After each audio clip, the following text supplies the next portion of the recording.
This lecture is going to focus on a competitive intelligence tool called Ahrefs.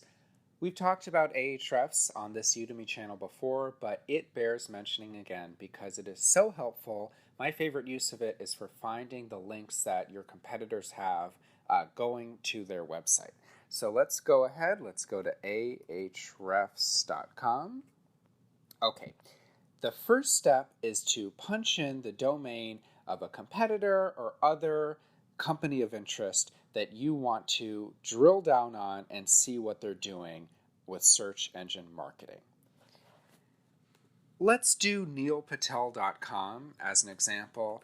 This is a very famous marketer who has a ton of links to his site and other important stuff worth looking at. So we're going to search. Okay, right away we see neilpatel.com has a domain rating, that's an Ahrefs proprietary score, of 88. That's fantastic. The best you can do is 100. The English section of Wikipedia has, I think, a 96. So you're really doing well when you start seeing 88. To the right, you see Neil Patel gets an Ahrefs estimate of $1.9 million in free traffic from Google, comprised of 820,000 or so different viewers. And this is all per month. My favorite section is right here, referring domains. And this refers to the links back to neilpatel.com that he has earned over the years. So the difference between backlinks and referring domains is you might have 12 different links from one different site. This organizes it by site. So if we click on this, I like to go over here and do link type do follow. A do follow link is one that carries sort of an endorsement in Google's eyes. A no follow link, on the other hand, tells search engines, hey, we're not really vouching for this. So go ahead and do follow most of the time. And then the default sorting is by how many different do follow links they've accumulated. I don't think this is particularly helpful. Once you start getting, thousands and thousands of links, there's a real diminishing returns to that. So let's go ahead and sort by Ahrefs rank. That's a more granular look at a domain's value with each one having its own number. So right here we see the best link that Neil Patel has that's marked do follow, or rather is not marked no follow, is a 94 from w3.org. He has one. If you click on this one section here in backlinks, it'll actually tell you the particular page that's linking to him and the context surrounding that link. Okay, it's W3C in the press. Web accessibility moving toward the norm. Okay, great. Sometimes you'll see social sites like Reddit. These have so many different people participating that it's not that hard to get some links from something like Reddit, although if there's millions of different posts on a site like Reddit and you're just one link out of many, there is some diminishing returns on that too. However, I love seeing this. New York Times, 17. These are some fantastic links. What you want to do here is if you have a competing product, a competing service, go on over, pull this open, and you can start seeing the authors that are going to be hopefully the most receptive to a similar pitch for a similar service. You can go ahead and find these authors, their page, give them a genuine compliment if you like their article, and then suggest your product or service for consideration for a future article. You can also see the various statistics on these subpages, how many referring domains they in turn get, how many keywords they rank for, etc. Another cool thing you can do at the top, if you go on to the alerts section, you can start adding an alert so that if your competitor gets a new backlink, you are one of the first to know.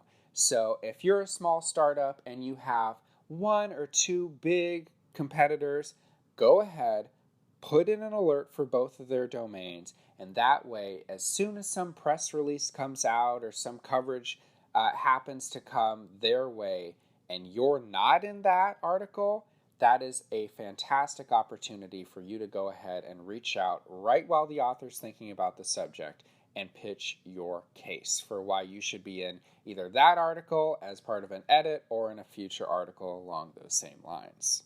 Content Explorer is similar. I really love it. What that can do is you can punch in any sort of topic you want. Let's say cloud storage. And you can choose if you want this to come from anywhere or just in the title. So the title of the article mentions your key phrases, or in the content. I think anywhere is fine for this. Punch this orange button. And here we have all of the hottest, most viral pages talking about cloud storage. You can see how many Twitter shares, how many Facebook shares, how many Pinterest, the total, the median, all this good stuff to identify what is working well in this niche. Now you'll see the first two aren't really articles, they're just very widely shared pages on Google's site. But once you start scrolling down, you'll see, okay, these are people I can pitch. The Register, that's a big site in the UK. This is talking about Amazon's cloud storage offering. You'll see that this is a domain rating 90 site, which refers again to theregister.co.uk's authority on the web. This is a great article. If you want to pitch them your own cloud storage competitor, go ahead and add them to the list. If you start scrolling down, you'll see YouTube videos that went viral, blogging tips, etc. This is a who's who of the people writing popular, viral articles on the very topics that you specify. So you can get a lot of great prospecting done with this. You can edit it. You can say, I only want, a minimum domain rating of 50, a minimum number of shares, etc. You can say, I only want, the last year articles, the last month, etc. Keywords Explorer is another great part of Ahrefs. You can put in whatever keywords you like. Let's say cloud storage again to be consistent. Press the orange button. We see a few really cool things. We see the keyword difficulty, which is an estimate of how hard it would be to rank in the top 10 for this keyword. 80 is very difficult. You're probably not going to get there without a serious budget. We see the estimated search volume, the estimate of clicks, and the estimate global volume. Search volume just refers to the US. We also see a parent topic, cloud, just writing about the cloud. That has a higher search volume, and we also have other ideas right here. Best cloud storage, that might be easier to rank for. It has fewer people searching for it, but that's the trade-off. Easier to rank for a lot of the time means fewer results, less competitive.